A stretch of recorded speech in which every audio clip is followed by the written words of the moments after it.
Before I invite Gurpreet to share her experiences and talk a little bit about the creative process that went into the book, I want to tell people that this is a coffee table book. It is over 400 pages. It's got 500 photographs. It has been lavishly produced.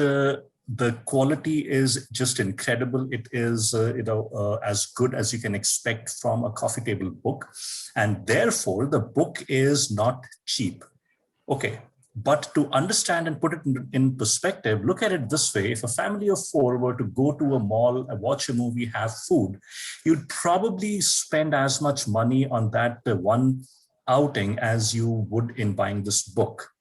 And over the last 15 months or so, most of us have been at home. So I'm sure we have saved enough money. Please do get this book. It deserves enough readers. It deserves to be talked about, shared, read, and bought. So this is how you encourage writers. This is how you encourage the right kind of writing. So please do go ahead and buy a copy of the book, and do leave your review on Amazon, on Flipkart, on Goodreads, wherever you want to, because this reader reviews help other people make up their minds about books. That is how a lot of the buying process works. So before here are a few words about Gurpreet. So she's a finance professional, and she has an engineering degree and a master's of science and a master of science degree. She's currently working in the equities market, and she has been doing this, similar kind of roles for over 10 years. And obviously, like Bharat, she's also interested in travel, in history, in literature, and loves exploring various themes related to Indian culture and its origins. She has always lived in Mumbai, but again, traveled extensively across the country. And she is on Twitter as Guri Chopra, Gurichopra. And Gurpreet, please do tell us about the creative inspiration for this book, the collaboration with Bharat, and any interesting anecdotes that stand out. Thank you for the introduction, Abhinavji. So today it was a surreal experience. This is almost like a fairy tale come true for me, that I have, these eminent personalities talking about my book, have actually spent time going through it and mentoring us. I think this is what the IndieK community does. It really promotes fresh talent, and it works for the indie cause, and this is really inspirational. I feel really happy being here today. And as Bharat said, that we are two STEM graduates, we are amateurs, and what really motivated us was, the curiosity that we had regarding our temple spaces, our temple heritage. And in order to learn more about it, we started visiting them and studying about the temple architecture, trying to make sense of the iconography. And we started sharing those on Twitter and our other social media accounts. And that is where we were spotted by Dimple Call. And Dimple, as she is able to look at a person and really look at the latent possibilities in the person, which we were not aware that we could, work in this direction. And we never had the idea of writing a book on our minds. So really big thanks to Dimple Call for, curating us as authors, for motivating us, and, pushing us in a direction where we could believe in ourselves and deliver the final product that she had in mind for us. Hari Kiran Vadlamani ji, again, like everybody has been mentioning, is an immense support to anybody who comes with an intent to learn and contribute to our civilization. He really gave us his time. He sat for long calls with us. He solved our issues, and we'll never forget your kindness, Hariji, and your support. So IndieK Academy has been instrumental in getting us here, and I don't think we can thank them enough. Finally, I would like to say that this is, something that today it is like a epoch-making event in my life, and I just want to be thankful to all of these people here who have spared time, and everything that they have spoken about today is, again, it makes me feel like I have not written much about the temples in the book, and there are so many themes for those same temples that can still be investigated. Thank you so much for sparing time for us. I'd like to share, Abhinav, now about, probably the questions that arose in my mind. Why did I get pulled towards studying about temples? I had always been curious about what was the role of, the Hindu temple in our society from a cultural viewpoint or from a civilization viewpoint. The normal reaction when you look at a temple is it looks beautiful. But then what about that?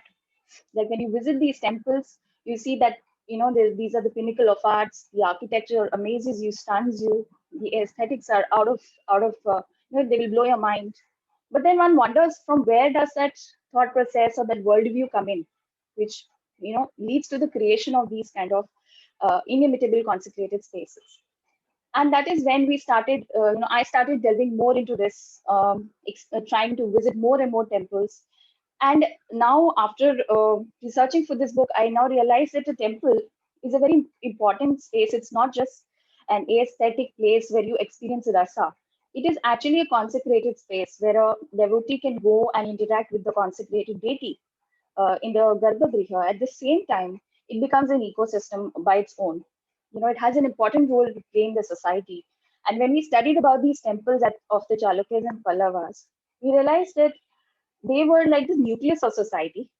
They were, those places which promoted arts, architecture, sculpture, and all the multi-varied expressions of bhakti. So when one looks at a temple, one has to understand that it's being built as on the basis of the Agama Shastras, and that it's actually like a physical manifestation of the cosmos, that has been now represented in a particular manner. And therefore, we see that inimitable aesthetics of the Hindu temple architecture, which we do not see anywhere across in the world. So this is that contextual interpretation that was absent initially, and which I feel lucky to have even got a glimpse of, and I'm sure I have a long way to go. The intention of this book is, this is not really a scholarly work. It is basically to communicate to people like me, what I was probably years ago, so that they can get a contextual basis to approach the temple, with a sense of belonging, and to understand that it's a shared civilization legacy that you have to protect, that you have to preserve. That is the main intent of this book. But I did touch upon why we chose the Pallava and Chalukyas, and Chitraji and Vasundharaji, and also Meenakshi spoke about it. But we chose this time also because this was a time when the temples really became bigger in size, and when rock temples really got formalized in terms of the templates. And therefore, it's important to study this time if you're really interested in studying temples. And in our book, we have tried to add the kind of information that will benefit a layperson. For example, we have added information about the different type of architectural templates, the different components of a temple, the various iconographic interpretations. We have discussed the Puranic themes that are available or that are present on the temple pillars, some of which Vasundharaji explained in detail today. We've also given the inscriptions that were available on the temple facades, as well as on the copper plates that have been discovered so far. We've also touched a bit upon the local and the administrative systems, the involvement of the monarchy, and most importantly, the local populace in maintaining a temple. It was a shared kind of a system where everybody owned and everybody contributed and benefited from it. So these are some of the points that we have tried to bring in the book. And another very important thing that we tried to bring out, which we also discovered while researching for this book, is this underlying thread of cultural unity that we see across Bharatvarsha. We can see it from the pan-Indic nature of some of the texts like Natya Shastra, or the intention to imitate Kalidasa. We can also see that, no matter what the political differences are, ultimately when you even attack an enemy kingdom, there is a sense of reverence that you have for the other kingdom's consecrated spaces. There is a sense of inspiration that you derive from it, and you treasure it as equally as you would a temple in your own kingdom. So it is completely different from a fragmented sort of a country that we would, specifically read in our textbooks. And these are some of the very important takeaways that we hope that, people will be able to derive. So I honestly hope and pray that, whoever gets this book will want to explore this, not just the Pallava and Chalukya temple sites, but our legacy, our shared legacy. And it holds tremendous lessons for us even today. So thank you so much. Thank you, Gurpreet, so much. Again, as I said, that this is a coffee table book. It has been lavishly produced. It's got endorsements from so many eminent personalities, and it is a treasure. So do get yourselves a copy of the book. And as I said, do talk about it, share your thoughts about the book, and you can obviously carry on a conversation with the authors on Twitter. I shared their Twitter handles, so please make use of that.